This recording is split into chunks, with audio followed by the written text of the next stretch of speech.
Yeah, well, we're surrounded by chieftains on the show tonight, from the UCI wannabe there to our first guest, Tracey Gaudry. She's the CEO of the Amy Gillett Foundation and herself, of course, a top-ranked pro and racer and two-time Olympian, amongst many other accolades. Welcome to you, Tracey. Well, thank you very much. Great to be here. I know you're also on the anti-doping panel for Australia. Your eyes must have just rolled back when, just today, Tyson Gay and Asafa Powell, a couple of athletics sprinters, just been found positive.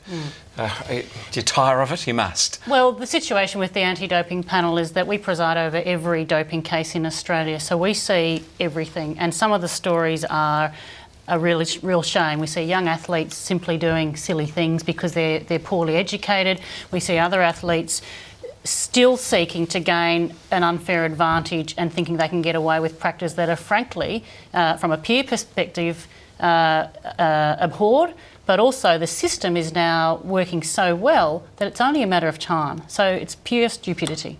As our UCI candidate for the Oceania region, how are you involved with the UCI? What is your role there? Okay, the role is actually twofold. There's two elements. The first one is as the President of Oceania, and that is about the growth and development of cycling in this region of the world. The two prominent countries are Australia and New Zealand. We're also powerhouses on the international cycling scene.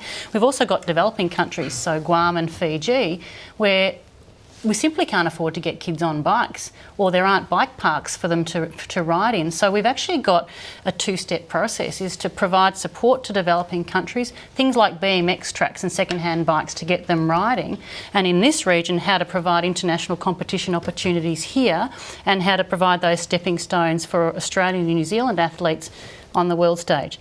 That's one part of the job. Sure. Then the other part of the role is being on the board of the UCI, or effectively the management committee, so we can talk in a much more expansive way about that. When you hear Brian Cookson speak, though, and he obviously wants to take over the job from Pat McQuaid, how do you feel about the things that he's talking about? How do you feel about Pat McQuaid's involvement? Well, the first thing is, in a democratic environment, competition is good. Competition is very healthy. We've had a single leadership over two terms now, which is 8 years, and that's a long time in the life of cycling as it stands. It's been a tumultuous period of time, so that's a long time to weather the storm of the ups and downs. Now, interestingly enough, you know, out of the UCI's consultation process, you'd all be aware late last year there was a process. I've got the recommendations coming out of that. We then look at the two candidates' manifestos for change, and, you know, oddly enough, they mirror the recommendations. They're actually very, very similar things. Focusing on anti-doping. Cycling is doing a great job already. It really is doing a great job. The Anti-Doping Foundation operates largely independently of the UCI. There are some steps to go, but it's largely there already. Globalisation is important across all disciplines and from grassroots to elite. You know, as the Amy Gillett Foundation CEO, we focus on kids riding safely all the way through to adults, and of course the gender issue, and it is actually an issue, and there's work to be done. Both candidates are talking all of those things.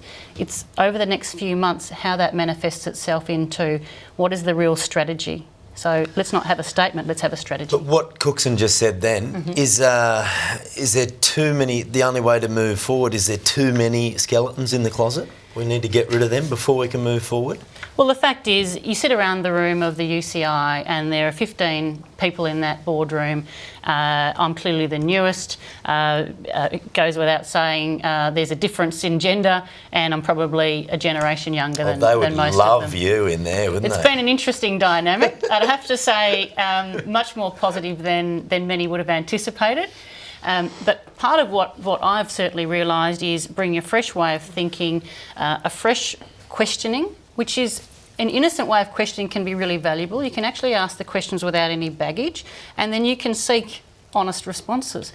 So it's about changing the paradigm and that freshness, and we could use more freshness at all levels. You dwelled on that a bit. My ears pricked up with joy when you said it's about peer pressure, that doping is now not so acceptable, which is nice with the newer kids coming up. And we are seeing these younger kids mixing it at age 20, 22, 23 with some of the older bodies who've got more miles in their legs. Is that the feeling that there's a generational change coming through? Absolutely, and you look at the young kids coming through and you see them all, and they're racing around the streets, you know, in all the states around Australia, and they don't want to be associated with the immediate past history. They don't want their generation to be associated any way with the baggage of the past. And Look, that's- I understand that's that, but I think that's like when footballers say, I didn't ask to be a role model.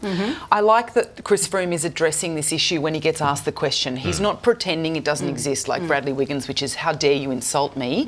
He's saying, I get that this is an issue, but here's my opinion and here's my facts. Yeah, and some of the things you see in the tour this year, you've got young kids getting a first ride when they may not have got a ride for 3 or 4 years.